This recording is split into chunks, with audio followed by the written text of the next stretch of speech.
Bien, on va avec l'aide de Dieu faire une petite sikha sur Parashat Tetzaveh. Je pense qu'on aura le temps aussi d'entamer une petite sikha sur Purim Katan qui tombe avec l'aide de Dieu vendredi pour essayer de comprendre un petit peu les lignes. Ok, on est dans la sikha ici que vous avez au Seif Vav. שנעשו הכלים למשכן והגיע התורה של המנורה, אומרים חז"ל, נתקע שבה משה. Lorsque les ustensiles du Beth Amikdash, du Mishkan, pardon, c'est pareil, ont été fabriqués et qu'arrivait le moment où on devait parler de la menorah, Rami nous dit Nitka Shabbat Moshe. Moshe a eu une difficulté à comprendre comment cette menorah pourrait être fabriquée. Rabbeinu lo yada asat menorah. Pas sûr.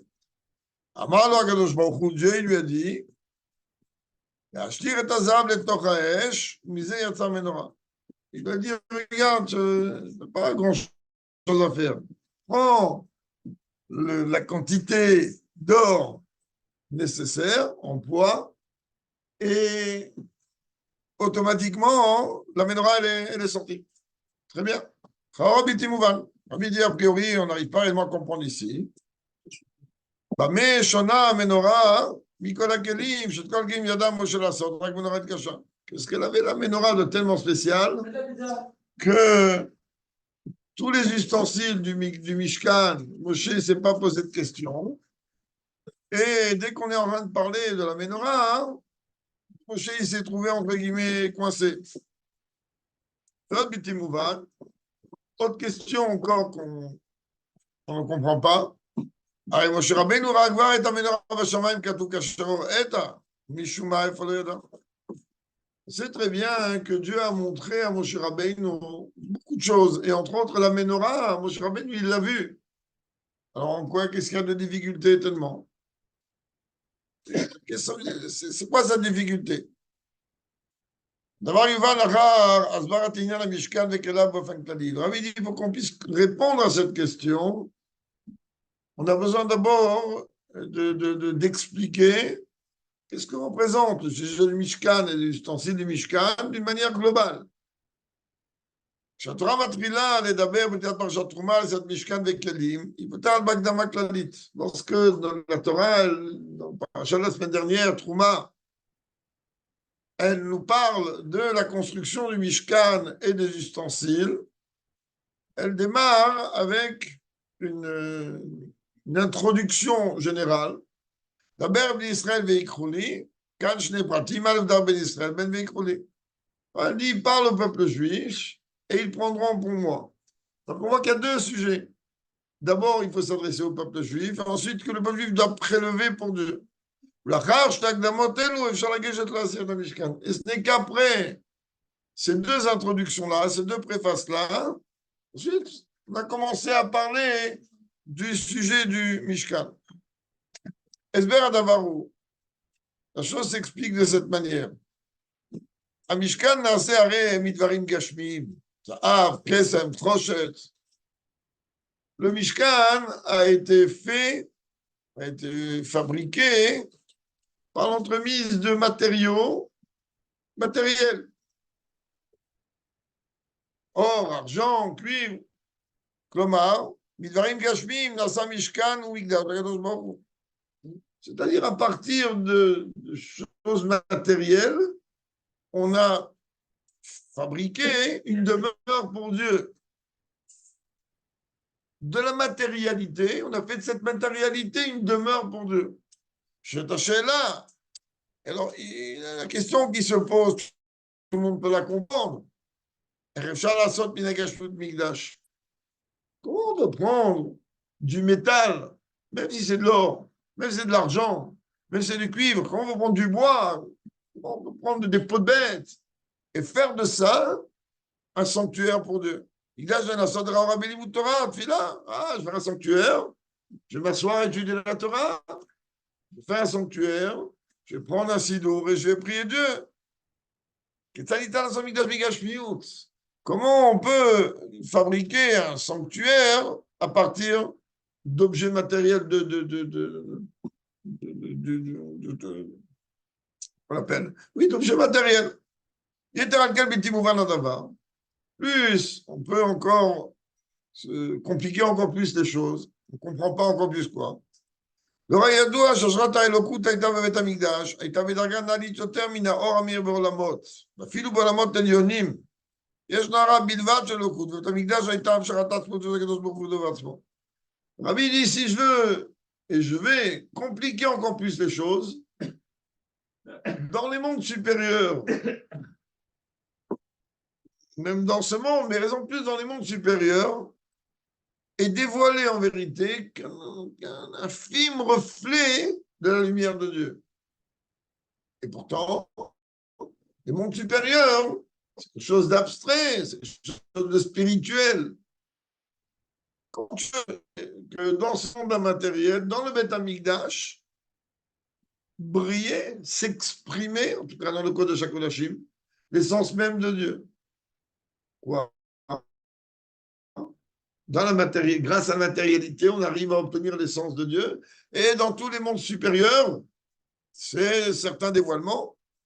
C'est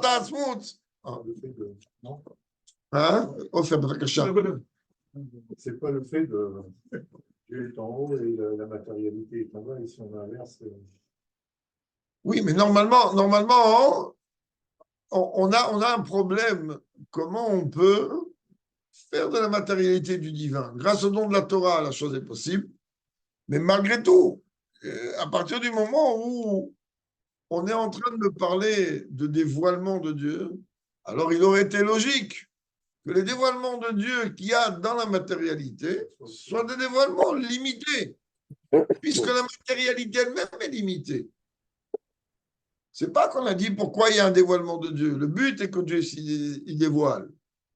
Mais le comble est que dans les mondes supérieurs, c'est au-delà de l'enchaînement des mondes qui entraînent le terrestre, il y a un dévoilement de Dieu X, Y ou Z, alors que dans le Beit HaMikdash, c'était l'essence même de Dieu qui résidait.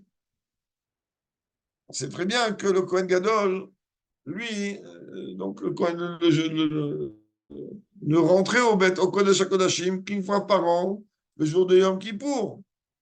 Et il avait intérêt à être extrêmement préparé. On est en train de dire qu'il avait intérêt à être extrêmement préparé, c'est-à-dire que s'il se trompait dans les kavanotes qu'il devait avoir lors du service de Dieu dans le Kodesh HaKodashim, il mourrait tout de suite. Les gens, ils s'imaginent qu'il ne fallait pas que le Kohen il ait des pensées étrangères ou des pensées... rien à voir. Rien à voir. C'est-à-dire que si le Kohen se trompait en général, il ne se trompait pas, mais dans une mesure au milligramme des encens, ou s'il se trompait, il n'y avait pas des balances électroniques à l'époque, on comprenne bien, ou s'il se trompait dans les cavanotes de permutation du nom de Dieu, sur place, il mourait. Et donc, c'est normal, il y a l'essence même de Dieu qui se dévoile. On sait très très bien que dans le Kodesh HaKodashim, s'exprimait la dimension finie de l'infini. C'est-à-dire que dans le Kodesh HaKodashim, Dieu est venu nous montrer, en tout cas au Kohen Gadol, une chose qui est complètement folle, qui est complètement au-delà de toute logique, car il y avait des mesures de ce Kodesh HaKodashim. Et à partir du moment où il y a des mesures de ce Kodesh HaKodashim, tu y rendez fou tout le monde. Comment? Enfin, il te dit, c'est pas compliqué. Le mur, d'une extrémité à l'autre, il mesurait 10 mètres. Le haron, il mesurait 5. Et il était placé juste au milieu. Ce qui signifie 2,5 mètres à gauche, 2,5 mètres à droite. Lorsqu'on mesurait le mur d'une extrémité à l'autre, on trouvait 10 mètres. Lorsqu'on mesurait l'Arche Sainte, on trouvait 5 mètres. Là où était la folie, c'est que lorsqu'on mesurait l'espace entre le mur de droite et le Haron HaKodesh et vice-versa, on trouvait 5 mètres et 5 mètres, comme si le Haron n'existait pas. Donc c'est quelque chose complètement au-delà. C'est ce qui se passait dans le Kodesh HaKodashim. Donc cette dimension-là, de la partie finie de l'infini, c'est quelque chose qui est grandiose. Alors pourquoi Dafka sur Terre? Là-haut encore, je veux bien, non, là-haut c'est limité. Dès qu'on est en train de parler sur Terre, dans la terrestre, il y avait ce dévoilement-là. C'est ce que à l'instant je viens de vous dire. En fait, j'ai traduit, je n'avais pas vu que c'était dans la suite, mais c'est pas grave. Rabbi dit l'essentiel était où? Était dans le Kodesh HaKodashim. Le Kodesh HaKodashim était au-delà de mesures, des mesures. Laurent Lakodesh, il n'avait pas de mesure, il était au-delà des mesures. Comment? Mais il y a des mesures. Oui, mais dans l'espace, il ne prend pas de place. Il n'y a pas de logique. Mais d'accord. Mathématiquement parlant, matériellement parlant, il n'y a pas de logique.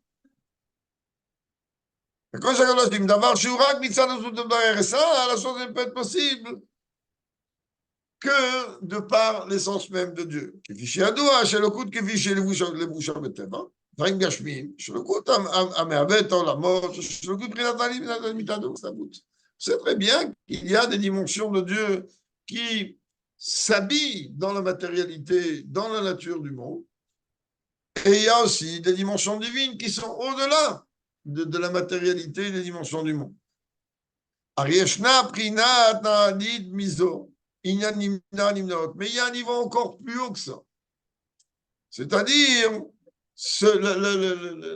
la cause de toutes les causes. כמה מחוקרי ישראל אמרו בעניין זה יש למנעות טבע קיים בחוק הבורא. והאמת היא, כפי שמוסבר במירב תורת הקבלה והחסידות, שכתוב נמנעות. Alors certains disent non, il y a effectivement des règles qui sont scientifiques. Ils ont dit il y a des règles au-delà des lois de la nature. En vérité, on est en train de parler de quoi? Le seul qui est capable de prendre deux dimensions antagonistes et les faire résider en même temps, ça ne peut être que le Créateur. Il ne peut pas avoir autre chose. C'est le seul qui a les codes. C'est le seul qui a les clés du programme source de la création. Donc, à partir de là, chez lui, il n'a aucun problème de faire rentrer une dimension limitée dans l'illimité ou une dimension illimitée dans le limité. Mais dans quel cas, qui peut faire ça? Il ne peut pas avoir de règles. Alors, les scientifiques disent oui, il y a une règle chez dans la source. Non, la seule règle seul qui a cette règle, c'est le Créateur et personne d'autre. Pardon? Ah non, ça, je te crois. Ah, mais ça, ils ont compris que c'était comme ça. Baruch Hashem. קודש הקודשים גם גילוי זה. המקום עצמו שלמעלה מהמקום נמנע נמנעות.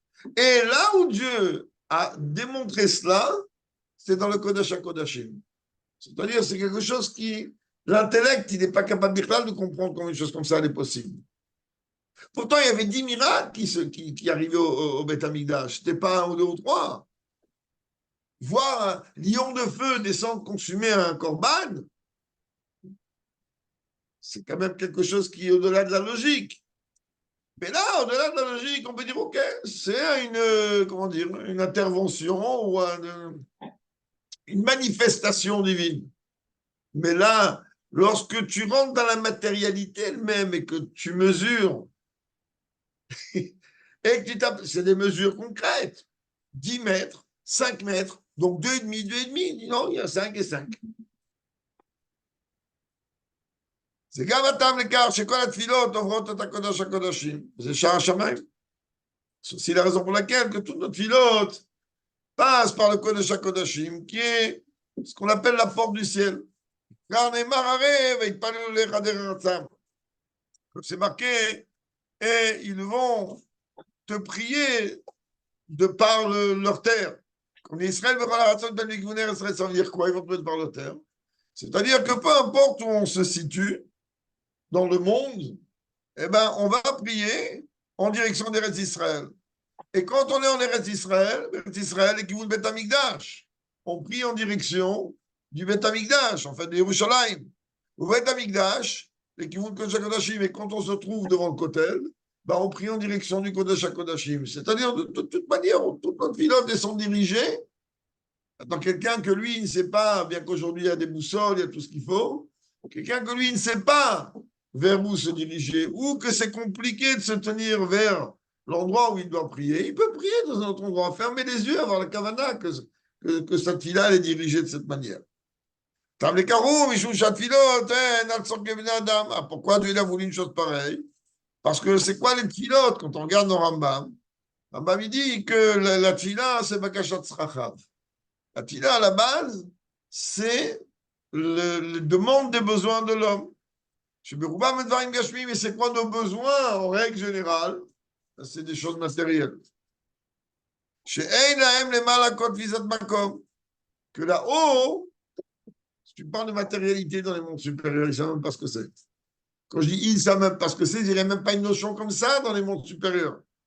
Aval Bekodesh HaKodashim, שבו התגלות העצמות, אף שהנמנעות, חבות מטה מטה עם מעלה מעלה. Mais dans le Kodesh HaKodashim, étant donné que là-bas, il y a, se dévoile la cause des causes, c'est-à-dire le niveau, l'expression la plus grande de Dieu, et bien là-bas, oui, c'est capable de faire la fusion entre la matérialité et le divin. Et donc là-bas, il n'y a aucun problème que des demandes matérielles, elles passent. Là-bas, ils savent décoder. Ils savent comprendre comment ça marche. Donc,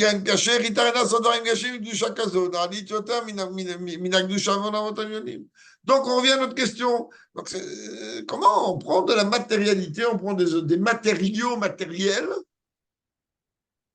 pour faire, en vérité, l'endroit le plus kadosh, et il est encore plus kadosh que les mondes spirituels.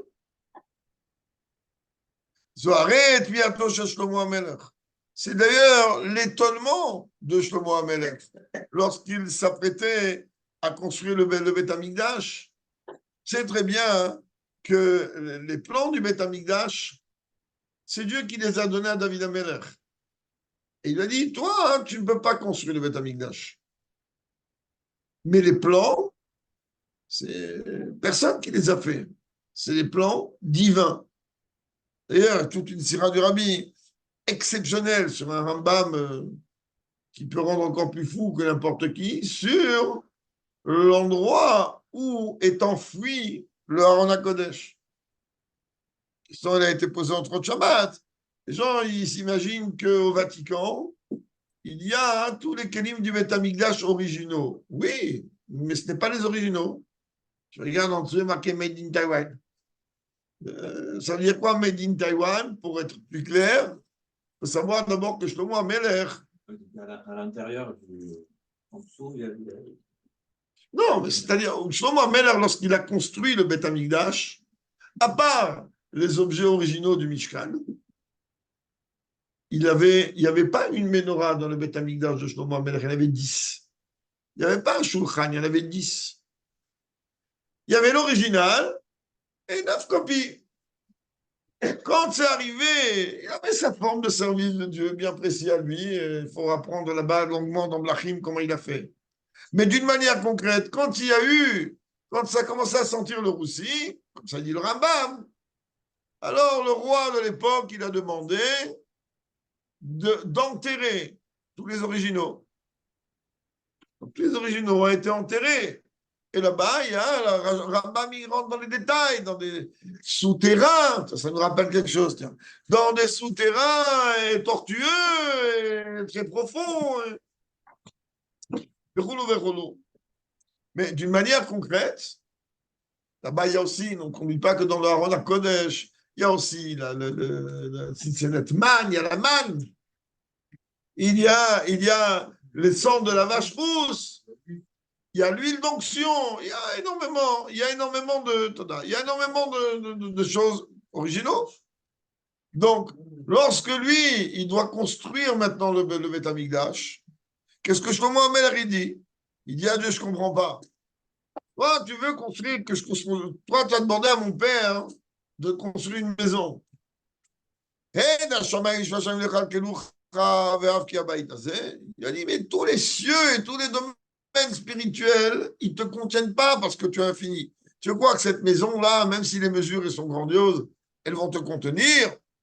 Jamais je jamais dans notre méthode. En vérité, quand il dit les cieux et les cieux et les cieux, il est en train de parler de dimensions spirituelles extrêmement hautes.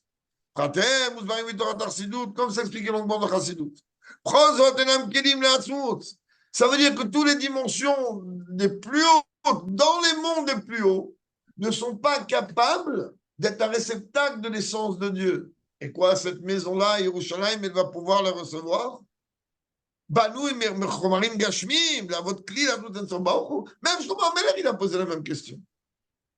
Il a dit, si déjà ton essence, elle doit se dévoiler quelque part, alors qu'elle se dévoile dans les cieux en haut, dans les dimensions les plus hautes. Mais si déjà dans les dimensions les plus hautes, tu ne te dévoiles pas tel que tu es, comment dans une maison matérielle avec des matériaux matériels, tu vas te dévoiler? Ça ne marche pas. La personne m'a dit, et nous, on a l'impression qu'on nous parle des choses comme ça, on ne sait pas de quoi on parle. Le rabbi dit, mais c'est pour ça que la Torah, elle dit deux choses à Moshe. Dans la parasha Trouma. D'abord, adresse-toi au peuple juif. Deuxièmement, ils prendront un prélèvement. Ils vont prélever pour moi. Mais Daek Tanya Beshem HaZohar. Le Tanya, au nom du Zohar, il vient préciser, il dit, Madoua Neymar Trouma. Ou Trouma. Des Koulachat. Quand c'est marqué Veikrouli Trouma, prélèvement, on veut dire ou Trouma et un prélèvement, parce qu'il y a plein de choses. Klomar, Kostosha, Asar, Hamisha, Asar, Dvarim, Eninim Kan, afin Dvarim Gashmim, Emavim Davarechad, Imli. C'est-à-dire, tu es en train de me dire maintenant, tu vas me citer 13 ou 15 éléments, suivant les opinions, comment on décortique, qui en vérité sont totalement matériels, et eux, tu les mets en vérité au même niveau de ce qu'on appelle li, c'est-à-dire pour moi. Et qu'est-ce que ça veut dire pour moi? Ça veut dire tout simplement pour l'essence même de Dieu. Et la Sheibel, parce que toute l'existence de la matière, elle ne peut émaner que du Créateur, donc que de l'essence de Dieu. Mais ça, c'est totalement voilé.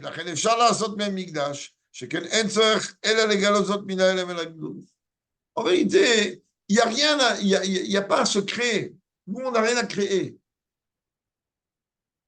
Dans toute la création, il y a déjà l'essence de Dieu. Il suffit juste de dévoiler. Comme le Rebbe a dit plusieurs fois, que lorsqu'on est en train de s'adresser à un juif, et qu'on va encore un peu plus dans Torah et Mitzvot, Rabbi ne croit pas que c'est un travail qui est... Tu n'as pas demandé comment c'est pas un grand travail. Des fois, il y a des juifs qui veulent rien entendre, et c'est pas seulement qu'ils veulent rien entendre, ils nous attaquent même. Comment tu dis c'est pas un grand travail? Rabbi, non, c'est pourquoi c'est pas un grand travail? Parce que je t'ai rien demandé de créer. Je t'ai demandé juste d'enlever la poussière qu'il y a dessus et de faire dévoiler ce qu'il a déjà. C'est pas que tu vas pas prendre quelqu'un et tu vas le rendre juif. Il est déjà juif. Il est déjà juif. Il a en lui une parcelle de Dieu. Il y a juste tout simplement qu'enlever la poussière et la pollution qui sépare cette parcelle de Dieu de lui-même. Neymar d'abord Israël, alors, dans le côté, c'est marqué par le peuple juif. Alors, il dit, c'est clair que c'est une seule et même chose. Et on a juste besoin que de dévoiler. Allez, d'abord, c'est Atzmo, Gilou et Atzmut, Shebidvarim Agashmim, Mesugalot, Rak, Neshama d'Israël, et puis Shebem Atzmut, Bidgalut, et les Massar Atzmut, Kaver, Choshul, le carton. Mais là, ça veut dire quoi, parle-leur? Ça veut dire tout simplement, adresse-toi. C'est bien qu'une parole qui sort du cœur et le rend dans le cœur, c'est une promesse de la Torah. Alors, on a à dire tout simplement, tu vas t'adresser en vérité à qui? À l'âme de ce juif. Et à partir du moment où tu vas t'adresser, que ton âme, elle va s'adresser à l'âme de ce juif, c'est ce qui va le réveiller.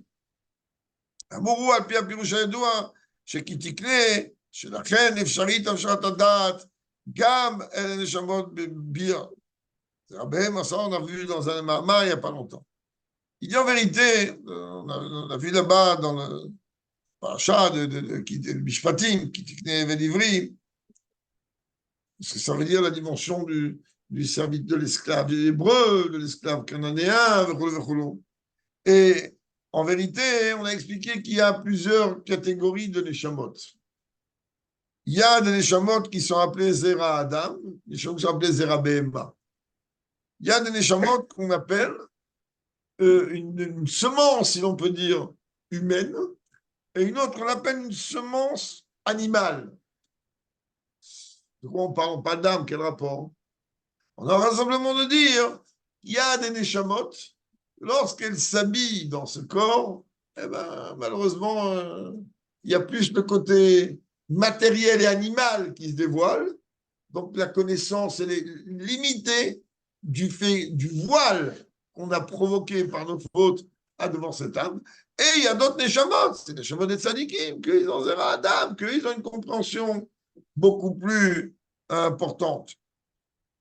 Mais dans tous les cas, qu'est-ce qu'on a à nous dire? Kitikne, c'est une acquisition. À qui Dieu il a dit Kitikne Vedivri? À Moshe Rabbeinu. C'est-à-dire que le rôle de Moshe Rabbeinu, lui, il a la capacité de pouvoir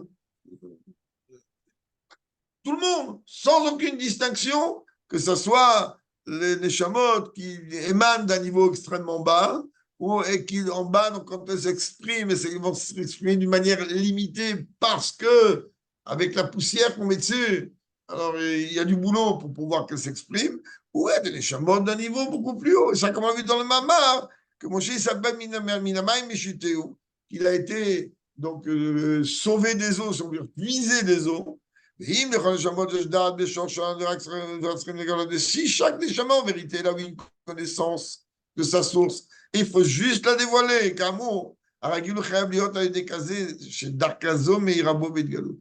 Donc il y a besoin dans ce cas-là, le dévoilement, il a besoin de se faire d'un niveau tellement grand, permettre à ce que va briller ce dévoilement qui est en nous. C'est pareil dans notre cas, nous. Asiat Kelim. Quand la Torah me demande de faire des outils, des réceptacles de l'essence même de Dieu, Minagash Miot, par le biais d'objets matériels ou de matérialité,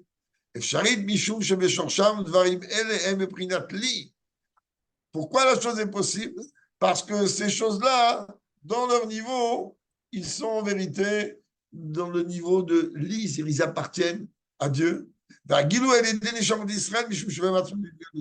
Et en vérité, la chose peut se faire par nous. Pourquoi? Car nous, on a une parcelle de Dieu en nous, et donc on saura s'adresser à cette parcelle divine qui se trouve chez l'autre, et la connexion va permettre le dévoilement. Et Rabbi dit maintenant, tu vas comprendre pourquoi. La difficulté, Moshe Rabbeinu, il l'a trouvé uniquement essentiellement dans la menorah. La menorah est un mizahav. La menorah était faite d'or pur. Et à quoi servait la menorah? Vous voyez que dans le Beth Amikdash, on avait besoin de lumière. C'est très bien que les fenêtres du Beth Amikdash, elles étaient complètement inversées. C'est-à-dire, elles éclairaient vers l'extérieur et ne cherchaient pas à laisser rentrer le soleil vers l'intérieur. Donc, le but de la menorah était de faire sortir de la lumière du Beth Amikdash vers le monde extérieur, vers l'extérieur. La Torah nous le dit. Et toutes les Béolam, Israël. La menorah était tout simplement un témoignage à toutes les nations que la Shrina, de qu'on Dieu, réside parmi le peuple juif. Il faut qu'Hachem et Moshe, la menorah, elle est l'expression, si l'on peut dire, elle représente, pas elle représente l'expression de la présence de Dieu au sein du peuple juif. Et tu fais ça avec quoi? Avec de l'or, avec un métal. C'est très bien que la Torah nous enseigne que normalement, le métal, l'or, n'aurait pas dû exister. La seule raison d'être de l'existence de l'or, c'est parce qu'on avait besoin du Beth Amikdash. Ah, alors comment on fait? Mais aujourd'hui, il y a des milliards de tonnes d'or. Parce qu'on dit que lorsque Dieu il crée quelque chose, il crée d'une manière extrêmement abondante. Mais à la base, la seule raison pour laquelle l'or a été créé, c'est uniquement pour le Beth Amikdash. On en fait des bijoux, on en fait des pièces électroniques, on fait énormément de choses avec. Mais à la base, c'est pas fait pour ça. Si on fait attention à ce qu'on vient de dire, ben normalement, dans une choule, qui est appelée Migdash Me'ad, il devrait avoir de l'or partout. Il devrait avoir de l'or partout. Moi, j'ai jamais compris pourquoi une colonne de la Sefer Torah, elle n'est pas tout en or avec des pierres, avec des diamants, des pierres précieuses. Jusqu'à présent, je ne comprends pas pourquoi. D'après la halakha, comme ça doit être. D'après la halakha, chaque chose dans une choule, le moindre mobilier, il doit être plus beau que chez toi à la maison. Alors,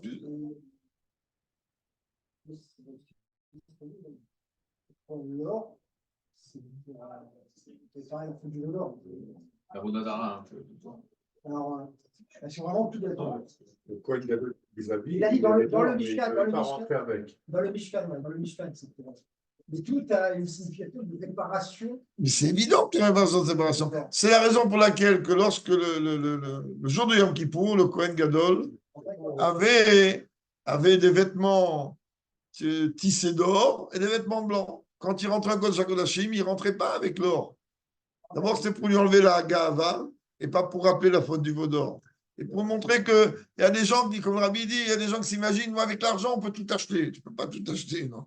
Ton pardon, tu ne peux pas l'acheter avec l'oseille. Tu rentres au Kodesh HaKodashim, tu es face à Dieu, ton argent, il a aucune valeur là-bas. Zéro valeur. Dehors, il a une valeur. Dans le Kodesh HaKodashim, on n'a pas besoin de ton argent. Sans compter que ça rappelle le veau d'or, et ça peut donner une gava, et moi je, et pas moi je. Alors, le Rabbi, il dit que Dieu, il répond à Moshe. C'est vrai que l'homme, lui, il ne peut pas transformer. Concrètement, il n'y a pas une baguette magique. La matière en divin. Je vois au Bidval, le seul qui peut faire ça, c'est Dieu. Adam, il drachera que la carte est et là, je te collège. Qu'est-ce qu'il lui a dit? Prends-le, juste jette-le dans le feu. Alors que toi, tu prends l'or qui a été l'outil d'Avodazara, qui a été l'outil de toutes ces de Gava, et tu le jettes dans le feu. Là, Dieu, il fait de ça une menorah. Ça qui lui a dit, prends l'or, jette-le dans le feu. Moi, je vais faire sortir une menorah de ça. On a déjà parlé, Rabbi dit plusieurs fois, que le seul Beth Amikdash qui a été détruit, c'est la matérialité du Beth Amikdash, c'est-à-dire les pierres, le bois et tout le reste. Et le Beth Amikdash avec un kol ish Israël, mais le Beth Amikdash intérieur, qui est dans le cœur de chacun d'entre nous, car n'oublions pas avec Dieu, qu'est-ce qu'il a dit? Ils vont me faire un sanctuaire et je résiderai en eux. Betocham. Celui-là, grâce à Dieu, il est tout le temps là. Tant que le peuple juif, il existe. Alors le Beth Amikdash, il est là. Je me dis au lorsqu'un juif va utiliser tous les moyens qu'il a, il va prendre un ordinateur, il va faire quoi avec? Il va l'utiliser pour envoyer de la Torah en Zoom. Il va avoir une table, il va être utilisé pour poser son chumash, son zidour, il va prendre toute sa matérialité, il va aller rendre un sanctuaire pour Dieu. Dieu lui dit, c'est ce que tu vas faire. Tu vas prendre toutes les choses que tu veux faire pour mon service, tu vas les faire en or. C'est-à-dire que tu vas les faire avec la matière la plus belle. Et lorsque tu vas prendre la matière la plus belle que tu vas la donner pour Dieu, Dieu il va en faire une menorah. Donc, je אומר לו, אינני מסתפק בתורה תפילה בכל המצוות. אני דורש ממך שגם מן הגשמיות שלך תעשה לי בית המקדש. Dieu, qu'est-ce qu'il dit? Dieu, il dit à un juif, je ne me contente pas de ton étude, je ne me contente pas de tes tfilotes, je ne me contente pas de tes mitzvot. J'ai besoin que tu prennes toute ta matérialité et que tu en fasses un Beth Amikdash. Ah, t'as quoi? T'as un ordinateur, t'as une montre Apple, t'as un téléphone. De ça, je veux que tu fasses un Beth Amikdash. Je veux que tu prends toute cette technologie, toute cette matérialité, tout ce que tu peux posséder. C'est facile, la là, c'est pas pour Dieu, pour qui on a fait. Ma Torah, si c'est pas ma relation avec Dieu, c'est pour qui, c'est pourquoi. Mais mitzvot, je lui ai dit non, ça c'est très bien, mais ça ne me suffit pas. Je veux ta matérialité. Je veux que ta voiture, elle ne roule que pour faire des mitzvot. Je veux que ton ordinateur, il soit utilisé que pour diffuser la Torah. Tu vas dire, c'est un ordinateur, il t'a fait quoi l'ordinateur? Il t'a demandé. Oui, si Dieu il dit, j'ai permis que ça soit créé, c'est uniquement pour pouvoir me servir, pas pour pouvoir te servir à toi. Ah, en passant, ok, il peut être utile. Combien de fois la Ravazimo va répéter dans les Dvadouyot, même si quand on entendait ça, parfois ça faisait sourire certains ou plus d'un. Il disait, il y avait beaucoup d'étudiants. Alors, il disait, ah, les étudiants, ils s'imaginent que quand ils sont à la faculté, c'est pour apprendre médecine, droit ou peu importe. Et puis bon, comme ils sont déjà là-bas, alors s'ils vont croiser un juif, ils vont lui donner une sidra la semaine, ils vont lui proposer de mettre les tefilines. Le rabbi dit, mais c'est le Rav Azimov, il répétait, vous avez complètement inversé la donne. Vous êtes dans l'école ou dans la faculté uniquement pour rapprocher des juifs de Torah et Mitzvot. Ah, maintenant que vous êtes là-bas pour rapprocher de Torah et Mitzvot, aussi vous pouvez faire des études. Mais vous n'êtes pas là-bas, hein. Vous n'êtes pas là-bas hein, pour les études à la base. Les études, tu fais la brioute, tu fais un bon flingue. Mais comprends pourquoi tu es là-bas. Tu es là-bas d'abord et avant tout. Dieu, il t'a envoyé là-bas d'abord et avant tout parce qu'il y a des juifs à rapprocher, des juifs qui vont écouter une créata Torah, des juifs qui vont prier une mikra, des juifs qui vont écouter un shiur de Torah. Pour ça et rien que pour ça, tu es là-bas. Ah, maintenant, comme tu es là-bas, tu veux faire des études, fais aussi. C'est exactement ce que le Rabbi dit ici. בעצמך לא תוכל לעשות זאת, אומר הקדוש ברוך הוא. Pas l'idée que Dieu dit, mais toi, tu ne peux pas faire, tu n'as pas une baguette magique.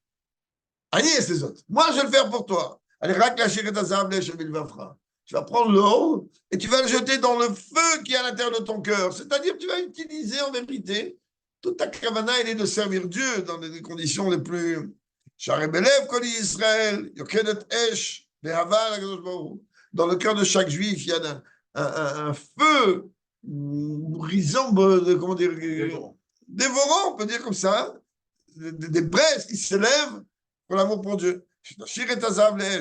Lorsque tu vas prendre la matérialité, tu vas la jeter dans ce feu dévorant qui est à l'intérieur de toi, dans ton cœur, et c'est le Beth Amikdash. Dieu va faire de ça un Beth Amikdash de toute matérialité. Il va en vérité faire en sorte qu'il y aura de la lumière et tout le monde pourra voir en te voyant. Tout le monde comprendra, Baruch Hashem, que Dieu réside en toi et que toi, tu véhicules cette lumière. Ça, c'est pour Tetzavé. Comme on a le temps, comme on avait un peu prévu, on va essayer de comprendre qu'est-ce que c'est que ce Purim Katan qui a lieu avec l'aide de Dieu vendredi. Question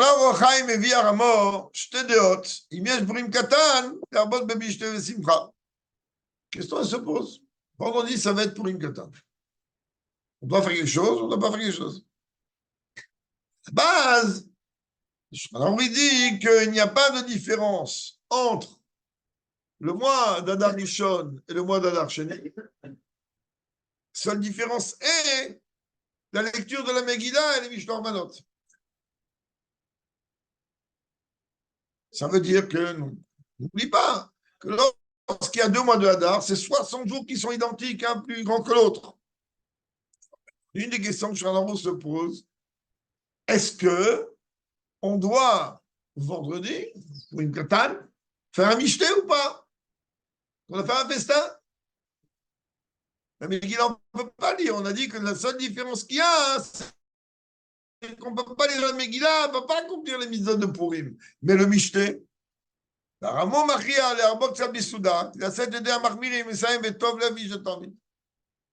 Et le Ramo, il vient, il dit, Rabbi Oshé Serles, que lui, il vient dire, il y a une opinion comme ça, et il y a une opinion comme ça.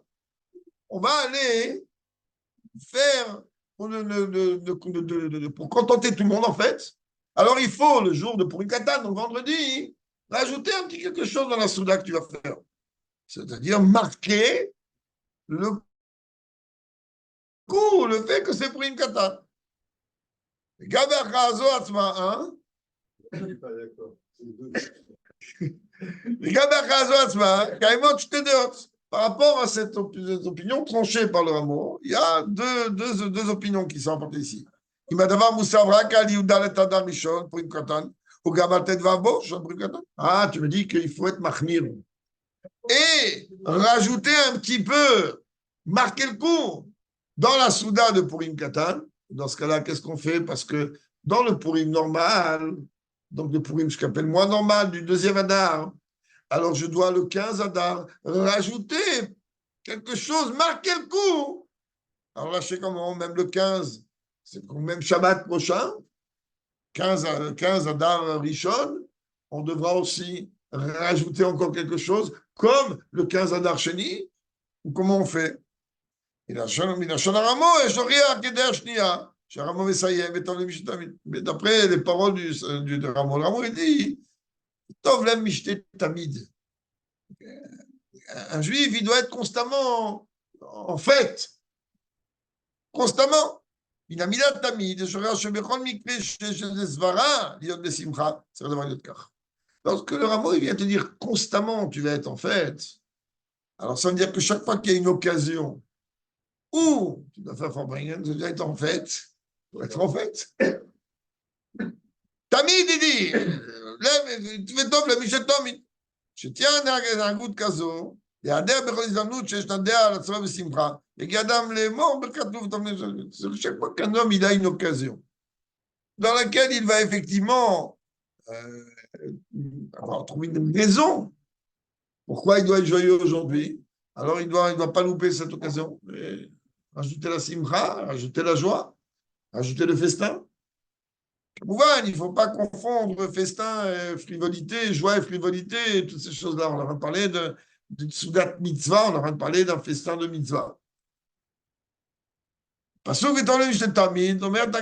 sur ce verset, l'Agmara dit c'est quoi? Tu te demandes quoi? Tu vas faire exprès toute ta vie? Non, on dit non, ça veut dire qu'un homme, il doit avoir un esprit large. Je m'asbire pasuk, Tovlev, Samer Bechelko. C'est quelqu'un qui est Tovlev, c'est qui a un bon cœur. C'est quelqu'un qui, en vérité, un bon cœur quoi? C'est quelqu'un qui est milliardaire? Pas du tout. On va même encore répéter Shabbat. Celui qui donne, c'est pas celui qui a, celui qui a toujours donné. Alors ici, il dit pareil, Tovlev, Samer Bechelko. Quelqu'un qui a un bon cœur, c'est quelqu'un qui est content de ce que Dieu lui a donné. Donc il peut avoir 10 milliards d'euros. Pour lui, merci mon Dieu, ça qu'on appelle Tovlev. Et en vérité, d'un côté, il me dit non. Il y a une opinion qui me dit que Tovlev, c'est avoir un esprit ouvert, un esprit large. Tovlev, il me dit quelqu'un qui est content de son sort. Le rabbi dit, les deux, ils se complètent. Celui qui a un esprit large, c'est quelqu'un qui est content de son sort. Parce que quand il va loin, il va comprendre que Baruch Hashem, ce que Dieu lui a donné, Dieu va rajouter. כשהנהגה איתו, אם מידת החסד ניתן לו לכל הדרוש לו, אינו דואג. כשהנהגה איתו היא אחרת, יש מקום לדאגות. A priori, on va nous regarder par rapport à comment on se comporte avec nous d'en haut. C'est-à-dire que si le comportement de Dieu avec nous, est un comportement midat chesed, et que tout ce qu'on demande, il nous donne, alors on ne s'inquiète pas. Par contre, lorsque le comportement d'en haut est différent, alors on va s'inquiéter. Quand tu n'es pas la porte, on ne répond pas. C'est Dator Rava. Mais quand la Gemara te dit, Tov Lemishtet Tamid, c'est quelqu'un qui a en vérité une vision large. Alors il dit, c'est quoi? C'est qu'en vérité, peu importe si dans on lui répond à ses besoins ou on ne lui répond pas à ses besoins, il est toujours Bessimra. Il est toujours heureux. On peut parler des heures, on a déjà parlé des heures. Sur Rabzou Senanipoli et de Rabbi Elimer de Lizansk, qui étaient deux frères de Tzadikim de l'époque du Maguid. Rabzou Senanipoli était un homme d'une pauvreté que je ne sais même pas si aujourd'hui on peut imaginer une pauvreté comme celle-là. Et il était tout le temps Bessimra. Tout le temps. Moi, jusqu'à même qu'un jour, quelqu'un est allé voir l'Admour Azaken et qui lui a dit, ou le Maguid, il lui a dit, mais dans l'Admour, il lui a dit, mais donne-moi, je vais essayer de trouver quelqu'un que lui, il peut m'enseigner comment surmonter les épreuves que Dieu l'envoie. Il dit, bah, on va voir Rabbi Shonani Poli. Il est allé chez Rabbi Shonani Poli. Il a vu là-bas, il n'y a même pas de lit, il n'y a même pas une table, il y a des morceaux de paille par terre. Il tape à la porte, il dit, regarde, on m'a envoyé pour que tu m'expliques comment on peut surmonter les épreuves les plus dures de pauvreté, de difficultés physiques. Il a dit, t'as dû te tromper de porte. Regarde, peut-être le voisin, je ne sais pas, moi, j'ai tout ce qu'il me faut. Mais il t'est trompé de personnage, pas de moi, il était sincère, il ne jouait pas une comédie. Pour lui, mais quoi, mais je suis au top, moi, il me manque rien. Quoi tu parles? On va voir le voisin, peut-être tu me manques quelque chose.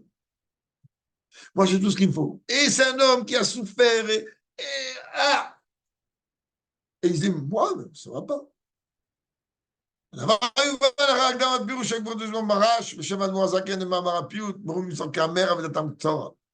Rabbi, il faut comprendre ça. On a besoin de comprendre comment explique Rabbi Shmuel le Marash au nom de l'Admour Zaken. Comment, son arrière-grand-père, comment il y a, vous savez, dans les Slichot, Chabad, dans Neila aussi, on le répète. C'est un verset qui est très. Il a l'air simple, mais c'est un verset extrêmement profond. On dit à Dieu, mais Rubim Sokam, Kravedatam Tsara. Nombreux sont les besoins de ton peuple et leur esprit, il est limité. Quel rapport? Alors, la Zakai dit, ah, tu sais pourquoi? Nombreux sont les besoins de ton peuple parce qu'ils ont un esprit limité. Mais s'ils avaient un esprit large, ils n'auraient pas besoin d'avoir de tellement nombreux besoins. Si on avait l'esprit large, on aurait fait ce qui a marqué dans le 27 Achatcharati. Moi, je vous accuse deux choses, je Mashiach. Je fais rien d'autre. Et l'esprit large. Nous, on envoie une liste. J'ai besoin de ça, j'ai besoin de ça, j'ai besoin de ça, j'ai besoin de ça, j'ai besoin de ça, j'ai besoin de ça. C'est une liste, c'est fait 32 pages informatique. Mais si on avait, parce qu'on a un esprit fermé, cacahuète, on a un pois chiche dans le cerveau. Si on avait un esprit large, il y a des enfants Mashiach. Et toute la liste, tu peux la déchirer, jeter dans la poubelle.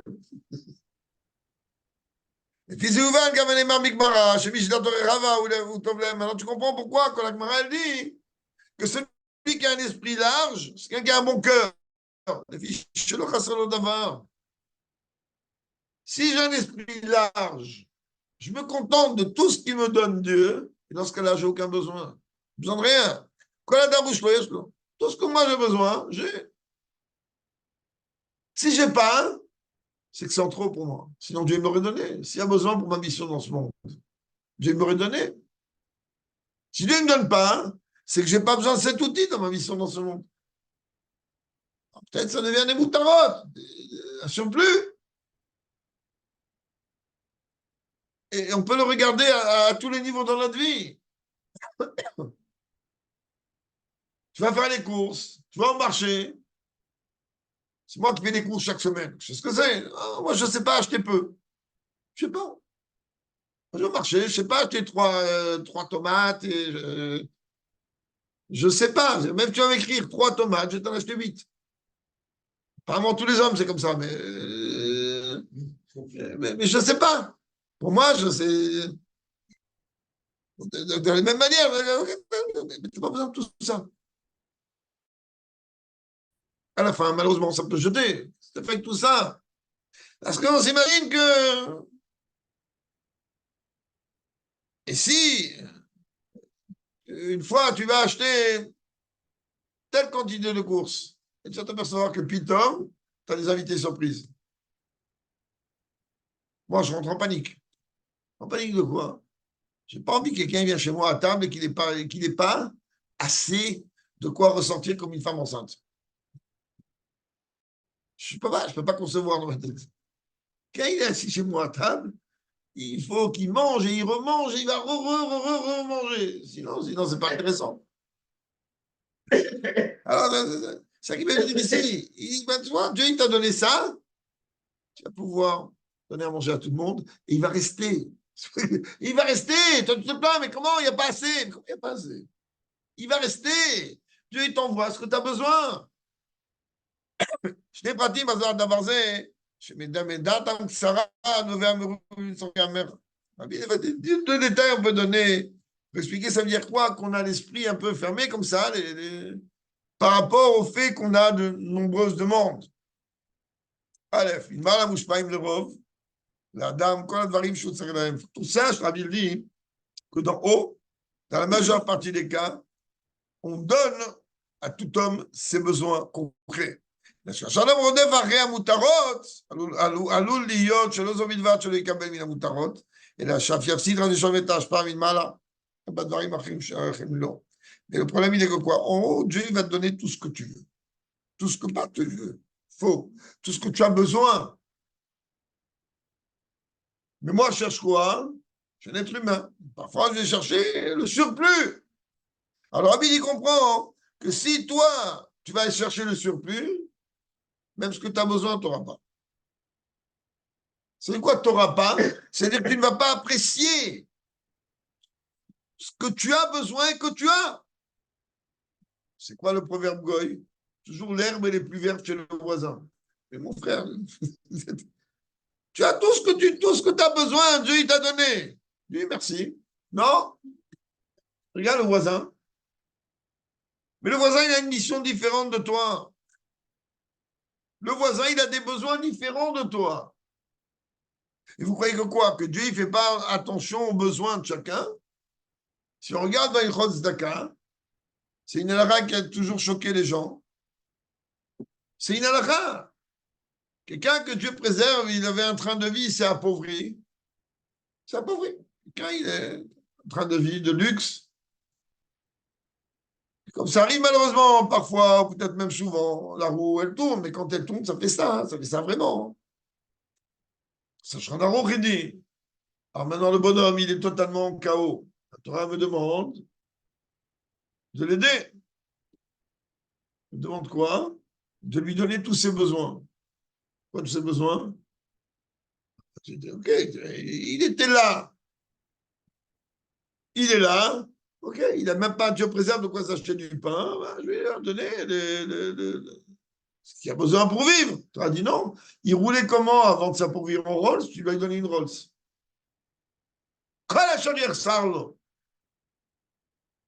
Il avait 10 femmes de ménage chez lui. Quand tu vas lui donner 10 femmes de ménage, c'est ce que tu lui, c'est comme ça que tu vas accomplir ce que la Torah te demande de t'occuper de lui. Donc tu vois que Dieu, oui, il s'inquiète des besoins de chacun.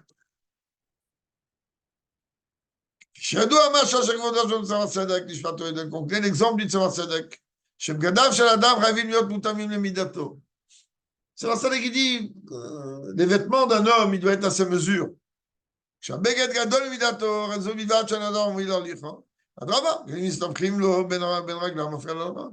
je prends un pantalon trop grand ou trop petit, je vais me casser la figure ou je ne vais pas pouvoir avancer. Il faut que mes vêtements ils soient à la mesure de mes mesures à moi. C'est pareil spirituellement.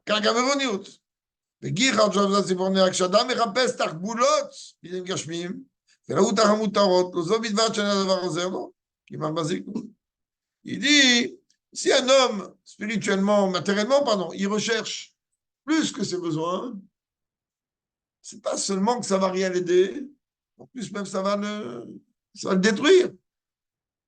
C'est-à-dire ça va lui causer un tort. Tu as besoin de plus de besoins. Tout ça vient du fait que moi j'ai des besoins qui ne me conviennent pas. Enfin, des surplus de besoins. Ben, la réponse, elle est ce qu'on dit dans les slichot. Minaï nové adavar, datam tsara. D'où ça provient? Parce que j'ai l'esprit fermé, l'esprit limité. Adam lo ma'arich et meuto. L'homme, il n'arrive pas à évaluer ses besoins, sa personne. Et ma'amado matzavorni. Pas spirituellement. Un homme, il n'arrive pas à évaluer sa situation spirituelle. Firar savourou, chakol magialo. Comme il est sûr et certain que c'est un tzaddik. Je suis un tzaddik. Donc, Dieu, il doit tout me donner. C'est rien d'accord. Moi, j'ai besoin de tout. Donc, tout ce que même, tout, c'est surplus. Une voiture, à quoi elle sert? Elle sert à me déplacer d'un endroit à l'autre. Okay. C'est pas une voiture. Comme il Rav Azimov, il avait une 4L. Elle était tout le temps ouverte. Et une 4L. Alors, quand je lui ai dit, mais attends, on va t'acheter une voiture, il dit pas du tout. Il dit, à quoi ça sert un bagnole? Il y en a 4 roues, il y en a un moteur. Tu n'es pas allé là, tu n'es pas allé là, très bien.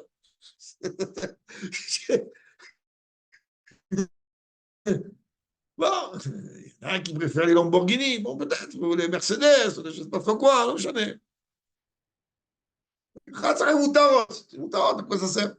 אבל מי שדעתו רחב אמר היא נכונה את מהותו, mais quelqu'un qui a l'esprit large, il va réellement savoir, il va se connaître à sa juste valeur à lui. כמוך, שמה שניתן מלמעלה, רק מחזו יתברר. לכן הוא אינו מתעונן ואינו רץ להרבות, שכן יודע הוא שמה שיש לו במידת החסד. Quelqu'un qui a l'esprit large, très vite il va savoir que ce qu'il a, c'est ce que Dieu lui a donné. Et à partir du moment où c'est Dieu qui lui a donné, ça veut dire que Dieu lui a donné, par la bonté de Dieu, il a reçu ça. Et c'est ce qu'il a besoin. Parce que ça n'a pas besoin. Donc il ne va pas aller courir. Et en plus, il ne va pas aller se plaindre. Pourquoi lui, il a une Rolls, c'est pas moi? Parce que lui, dans son service de Dieu, il a besoin d'une Rolls. Toi, avec la 4L, ça suffit. Chacun sa mission, chacun son travail. Ah, mais attends, c'est sûr que ce serait bien que chaque juif ait une Rolls. Il dit bien que chaque juif, c'est un roi, fils de roi. Donc automatiquement, il doit vivre d'une manière tout ce qu'on large. C'est une chose dans laquelle le rabbi a toujours tenu et toujours parlé haut et fort. Oui, mais il y a large et large. Rav Mazouz, on peut une question? Ouais. 2 secondes. C'est bien d'avoir une Rolls ou avoir la possibilité de l'acheter? Non, sérieux. Non, c'est de la possibilité de l'acheter à la base. Et Ça après, suffit. si tu en as vraiment besoin, alors achète-la. Non, parce que dans l'absolu, Ravoulé, il a raison. Un volant 4 roues, ça suffit. Mais il y a des gens, ils ont Ouais, besoin pour leur bien-être de ça. Il y a des ouais. gens qui te préservent, ils sont malheureux à un point fou s'ils n'ont pas ce confort concrètement. Mais c'est pour eux, ils sont vraiment malheureux. C'est amitié. Ils sont un peu malades, quoi. Alors, il est clair et net mais quand quelqu'un il a une date rechava, comme le rabbi dit ici, alors automatiquement il va se dire attends, mais regarde mon comportement face à ce que Dieu il attend de moi. Et à partir du moment où mon comportement il n'est pas si adéquat que ça, alors peut-être que je vais dire merci, mon Dieu, que déjà ce que j'ai, c'est déjà bien. Mais nous, malheureusement, on travaille un peu à l'envers. Pour nous, on n'arrive pas à concevoir que. Ceci dit, je répète, la DA du Rabbi, elle a été clairement définie. Le Rabbi a dit clairement qu'un juif, surtout dans notre génération et à notre époque, il doit être riche d'une richesse matérielle dans la matérialité la plus matérielle du terme, d'une manière abondante. Car effectivement, ça lui permet d'avoir l'esprit libéré. Mais regarde des gens, on connaît tous des gens extrêmement riches. Malheureusement, je ne veux pas jeter la pierre sur aucun juif. Pas toujours on les voit au shiurim de Torah, pas toujours on les voit au minyan, pas toujours ci, pas toujours ça. Alors, au contraire, j'ai dit, mais je t'ai donné le moyen de pouvoir te libérer. Tu n'as pas ce souci d'aller courir, de trouver chaque semaine qui est-ce qui a besoin. Et t'es où? T'es où? Alors ça, c'est un peu la Nekuda que le Rabbi dit ici. Il dit que quand un homme il fait un véritable bilan de sa situation spirituelle, il va comprendre que tout ce que Dieu lui donne matériellement, merci mon Dieu, le reste, qu'est-ce qu'il a besoin de rechercher après la Rolls? Bête, et pour conclure, deuxièmement, Michèche le Derechava, celui qui a donc un esprit comme ça large,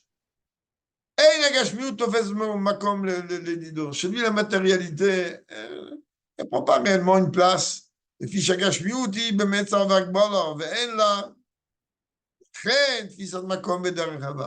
parce que la matérialité, elle est limitée. Et quelqu'un qui a l'esprit large, il voit loin. Il voit loin. Quand on est en train de dire il voit loin, ben, un homme, comme dit le verset, notre cher ami Abraham Fried, il en a fait une chanson. Adam doeg alibud damav, ven doeg alibud yamav. Un homme, il s'inquiète quand il perd de l'argent, mais il ne s'inquiète pas quand les jours ils passent, il perd chaque jour à ne pas les remplir comme il se doit. Damav enam ozrim. Son argent, il n'aide pas forcément. Mais n'oublie pas une chose, yamav enam chozrim. Un jour qui est passé, il ne revient pas. Et tu vois bien que notre réflexion à nous, elle est beaucoup plus. Ah, j'aurais pu gagner de l'argent, j'aurais pu avoir plus d'argent. Mon frère, regarde, la journée elle est passée. Où tu en es dans ton service de Dieu? L'argent, comme il a dit l'autre, quand ça va, ça vient, et quand ça vient, ça va. Mais d'une manière concrète, l'argent, un jour, il y a, un jour, il y a moins. Mais un jour, une fois qu'il est passé, il est irrattrapable. Il n'y a pas de machine à remonter le temps chez nous. Ça n'existe pas. On ne peut pas rattraper. On peut faire tchouva, c'est sûr. Mais, comme dit le Tanya, au nom de la Gemara, dans Yuma, dans Yigirat Tchouva, il dit même si une mitzvah positive, Dieu, qu'on a raté, Dieu préserve. Alors Dieu, il pardonne tout de suite dès qu'on a fait tchouva. Je ne crois pas que pour ça, une mitzvah positive, c'est un jeu. Car le Kirat Tchouva d'hier soir que tu n'as pas pu faire, il est perdu. Il est perdu. Alors, c'est ça à quoi on doit penser. Ce qu'il dit ici, il dit, comprends, toi, tu sais, si tu as vraiment un esprit large, donc tu vas avoir un esprit de réflexion normale, tu vas comprendre que la matérialité elle est limitée. Et là, hein, ton temps il est limité. Et les mitzvot qui te sont donnés, aujourd'hui, prends-les. Parce que c'est ça qui est plus important. Alors, donc, ça, qu'est-ce qu'il fait? Il va courir à travers chaque mitzvah qu'il peut accomplir, chaque étude de Torah qu'il peut avoir. Torah mitzvot et la mukbalot, la Torah mitzvot, elles sont illimitées. Bagbalot, elles ne sont pas limitées par ce monde. Raflo bagbalot, elles ne sont même pas limitées par les mondes supérieurs. Hey, hi agbolo, ve'amerchav la'amitatam. Shmitat rechava, she'en davar yachid she'esh lo tfisat makom. C'est la seule chose qui est éternelle. Quand une neshama, elle monte après 120 ans là-haut, les fautes qu'elle a commises ici, on les nettoie, fini après. Il reste quoi? Il reste toute sa Torah et ses mitzvot d'une manière éternelle. Les avérotes, après qu'elles sont nettoyées, fini. Mais le capital mitzvot, il reste éternel. Tous les gilgulim que le neshama va redescendre, il descend avec un capital mitzvot. Donc ça, c'est éternel. Et nous, on fait quoi? On court à travers la Rolls. Je vais prendre un exemple. Il dit, ok, mais peut-être on va courir à travers le cours, à travers une mitzvah. La Rolls, chaque semaine qui passe, elle est dévaluée dans son... Quelqu'un qui a l'esprit large, il ne va pas réellement se casser la tête et réfléchir de la matérialité. Chacun de dvarim שאינם תופסים מקום לדידו, שמי שנבחן בדרך רבה, הוא חושב רק באורדות וגשמיות, נוגעת לו רק במידה שיש לדבר קשר תורה מצוות. Mais ce seul lien, sa seule relation avec celui, quand quelqu'un il a un esprit large, sa seule relation avec la matérialité, c'est quand il peut faire de cette matérialité du divin. C'est-à-dire lorsqu'il peut utiliser cette matérialité pour le service de Dieu. D'ailleurs, on le voit très bien dans la Tfila, il y a toute une sira du Rabbi sur Rosh Hashanah. Le Rabbi dit, mais je ne comprends pas. Rosh Hashanah, c'est le jour où tu couronnes Dieu en tant que roi. Ça, c'est encore plus important que le jour du jugement. Certains Dameler, tu viens quoi? Tu commences à lui demander aucune dimension spirituelle, donc tu ne parles pas de ta relation avec lui. Tu es en train de demander que de la matérialité. Tu commences par la vie, la bonne santé, de l'oseille, celui-là qui n'est pas marié, une femme, des enfants. Il n'y a aucun moment où tu parles de tes fautes dans Rosh Hashanah, oui. Zéro moment, oui. Alors, Rabbi dit, mais comment on peut demander ce jour-là où on couronne Dieu en tant que roi hein, que de la matérialité, peu importe la forme, que ce soit la vie, la santé, le boulot. Alors, Rabbi dit, en vérité, pourquoi on demande la matérialité de Rosh Hashanah? On dit à Dieu, donne-moi la vie, pourquoi? Parce qu'il n'y a que sur terre que je peux faire les mitzvot. Maintenant, donne-moi la bonne santé, pourquoi? Parce que si je suis vivant et Dieu préserve dans un hôpital avec 400 tuyaux, je ne peux pas accomplir tes mitzvot. Ah, maintenant, je suis vivant, en bonne santé, mais je n'ai pas une thune pour m'acheter un loulav ou pour m'acheter des tefilines.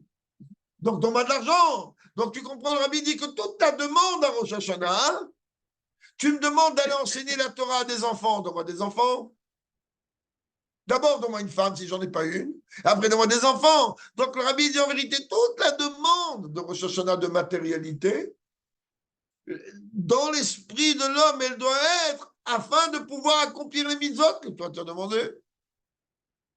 Comment un homme que Dieu préserve, qui n'a pas d'enfant, quand il arrive dans le schéma 3 fois par jour, Veshina, Tam Levaner, dans quel état il est? Il dit pourquoi moi je ne peux pas enseigner à mes enfants? Ok, d'accord. Les élèves, ils sont considérés comme les enfants, mais je veux mes enfants. Donc de la même manière, le rabbi dit quelqu'un qui a une dard rechava, quelqu'un qui a un esprit large, c'est quelqu'un que sa seule relation avec la matérialité, peut être la matérialité la plus large. Il peut demander à Dieu 1 milliard d'euros. Pourquoi? Il dit, moi j'ai des soldats à aider, moi j'ai des familles à aider. C'est beaucoup d'argent. Les gens, ils s'imaginent qu'on claque des doigts, que M. Pinto claque des doigts et ça tombe tout seul. Ça ne marche pas comme ça. Tout, pour chaque chose, il y a besoin de beaucoup d'argent. Là, on va faire plus de 100 000 Mishloach Manot. Ça arrive comment? On claque des doigts, ça tombe tout seul. Donc, si ma relation avec la matérialité, elle est en vérité liée directement avec ce que Dieu il attend de moi, alors il n'y a aucun problème pour toute la matérialité de la planète. Malheureusement, en règle générale, notre demande de matérialité, elle est surtout beaucoup liée à notre confort matériel physique. Elle n'est pas liée au fait que il shomer à Rambam. Le Rambam, il le dit dans le Ilchot Machim, on sait très bien que quand il y aura Mashiach, on sera tous multimilliardaires. Quand tu auras Mashiach, on sera tous multimilliardaires. Tu seras détente parce qu'il y aura une époque encore où il faudra encore acheter des choses. Il y aura encore une époque où tu devras encore acheter. Il y aura encore du business. Et peu importe combien de temps ça va durer. À quoi ça sert les milliards qu'ils ont emportés, comme la Gemara dans Bechorot? Elle dit que lorsqu'ils sont sortis d'Égypte, chacun était chargé de 90 ânes remplis d'or.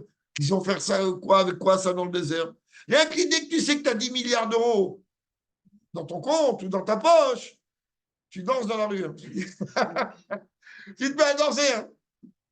T'as mis les filines. Qu'est-ce qui lui arrive, c'est là? Viens, on va étudier un mot de Torah. Qu'est-ce qui lui arrive? 10 milliards d'euros. Donc c'est ça qu'il est en train de dire ici.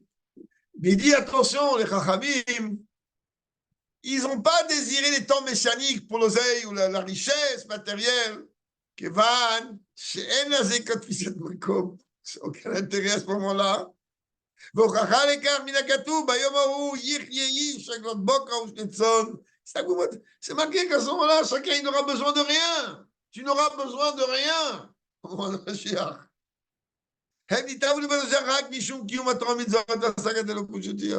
Ah, pourquoi les Chachamim, ils ont dit oui, oui, on va Mashiach now, on va Mashiach tout de suite. Pour une seule chose. Laisse-moi assis en train d'étudier la Torah, en bonne santé, heureux, sans personne qui meurt, sans personne qui est malade, sans tristesse. Laisse-moi étudier. Vous voyez bien comment au Hachem, ça nous arrive des fois qu'il y a des bonnes nouvelles comme ça. Comment on étudie? On étudie avec joie, détente, à tête libre. Comment voulez-vous que quelqu'un il étudie la Torah quand Dieu préserve demain on lui coupe l'électricité? Mais il ne peut pas. Il ne peut pas. Il ne peut pas. Alors qu'on comprenne ce qu'on a demandé à Dieu. Oui, on veut des milliards. Pourquoi? Pour avoir l'esprit ouvert de pouvoir servir Dieu dans la tranquillité. Apaisé. D'ailleurs, on nous dit, la sérénité n'existe pas dans ce monde. Pas de sérénité dans ce monde. La sérénité n'existe que dans le monde là-haut. Il y a aucun souci. Alors, il faut, Moshe vient tout de suite, et comme ça, on sera tous sereins. Allez, on finit.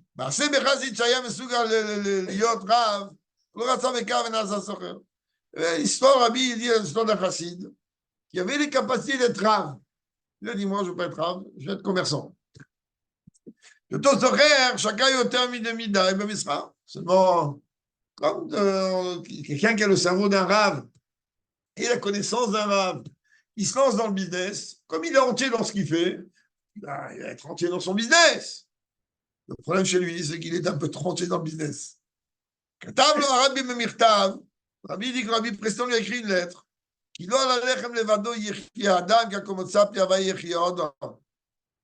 Il dit la Torah dit dans Parashat Tekev que ce n'est pas uniquement à travers le pain, grâce au pain, par l'intermédiaire de l'entremise du pain, que l'homme il se nourrit, mais l'homme il se nourrit de tout ce qui a été créé par la parole de Dieu. En deux mots, Ravono shel haguf lelechem hagashmi novea mikach shaneshama ra'ava lenitzutz ha'eloki shebemachal.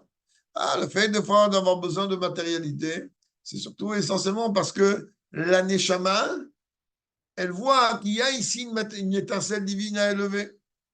Et dans un mashpi à la gouffe, et ça a une influence dans le corps. Donc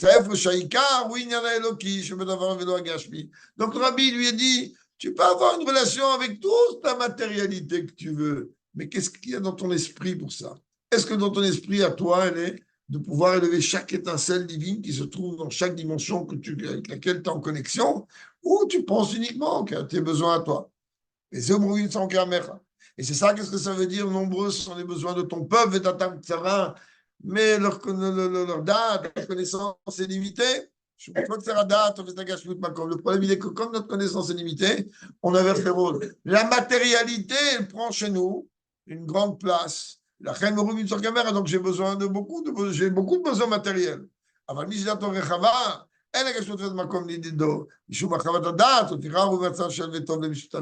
quelqu'un qui a l'esprit large, il sait très bien que la matérialité, c'est pas ça qui va l'aider. C'est pas ça, il n'est pas venu pour ça ici. Donc automatiquement, peu importe ce qu'il a, il peut avoir 1 centime ou 100 milliards, il est heureux. Tout le temps, il est heureux tout le temps. Et la chanou mevakshim gamal merum sans grammaire dans le zarashi malak de sport sans qu'il vous voyez que je disais que c'est quoi la diade du Rabbi? Là il vous l'a dit clairement.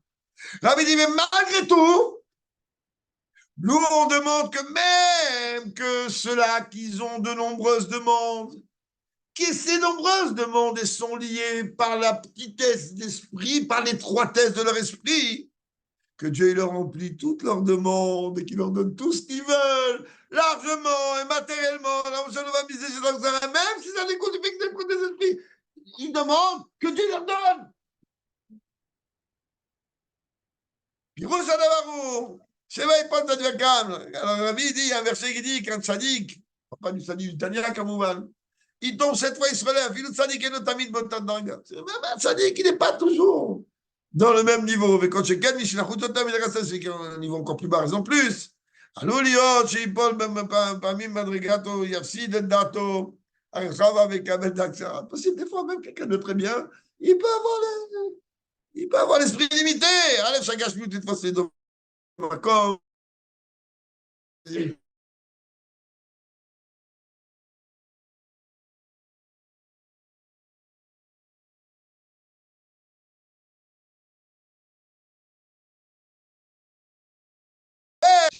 J'ai dit, attends, mais regarde un peu ta fiche de paye, mon frère. Ta fiche de paye à 2000, et là, tu es en train de me demander 2 millions par heure. Il y a un problème. D'après ta fiche de paye, en fonction de tes heures de travail, il n'y a pas besoin de 2000, c'est déjà très bien payé. Comment tu peux demander 2 millions? La limité, tu demandes, Dieu va te donner. Soyez pour un vacances, je t'ai méchant, je t'ai dit, Sarah, c'est pour ça que même quand on a l'esprit un peu limité, nous, on mérite 2000. On demande 2 milliards, pas grave, Dieu va te donner. Il donne. אפשר היה על ידי דעת רחבה. il n'a pas de limite. אפשר היה על ידי דעת רחבה, arrive à... שאם הוא שעוי תמיד בדרך רחבה, ממלאים לו את כוס הגב. Si un ami a sur l'esprit large, je répète à mon fils, je répète à tout le monde, dans la vie, il faut voir grand. Ça n'existe pas. Même dans le Betrabar, on voit grand. On dit, mais comment? Vois grand. Laisse-le faire les choses. Monsieur Pinto, il me connaît depuis pas d'aujourd'hui. On a toujours vu grand.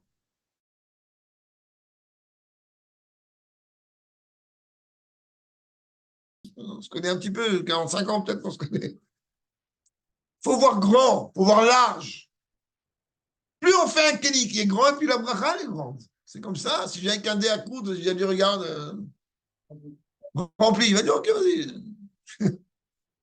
Alors il dit, regarde, si on fait madrigato, il y a le Rabbi dit comme ça, même comme quelqu'un il n'apprécie pas trop tout ce que Dieu lui donne, même s'il chute un peu, il lui reste encore beaucoup. Et donc, que Dieu donne beaucoup, que Dieu donne beaucoup, beaucoup. Si nous allons à l'Agmara, on comprend que l'Agmara, elle dit qu'un bon cœur, il est constamment en fait. Ça veut dire que quelqu'un, il a un esprit large, un esprit ouvert. Celui qui a, de par sa nature, d'être Rava, un esprit large, un esprit ouvert. C'est comme ça qu'il peut attirer d'en haut toutes les grandes choses et toutes les bonnes choses. Mais quand tous ses besoins, ils vont être remplis. La reine il sera constamment en fête et constamment joyeux. Même des fois, quand il tombe un peu de niveau, des fois, il a l'esprit un peu étroit. Alors, il va être automatiquement avec un bon cœur, parce qu'il aura tous ses besoins. Et ça, on le voit ici, comme on a déjà répété maintes et maintes fois, que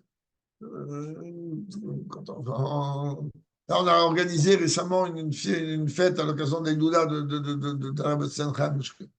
On a fait une fête qui a coûté 10 fois ce qu'il a pu rapporter. Fort large. Au moins, quand les gens ils sont entrés, ils ont vu que c'était un kit de Shachem. On a sanctifié le nom de Dieu. Fort large. Les brachot, elles arrivent. On n'a pas d'inquiétude, mais il faut voir large.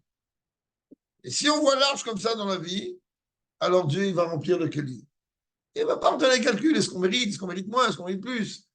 Toi, tu as préparé un kéli qui est grand. Tu sais, quand tu vas de voir quelqu'un, tu vas lui demander de l'argent. Si tu vas commencer à venir avec une petite boîte de sac comme ça, il va mettre une pièce.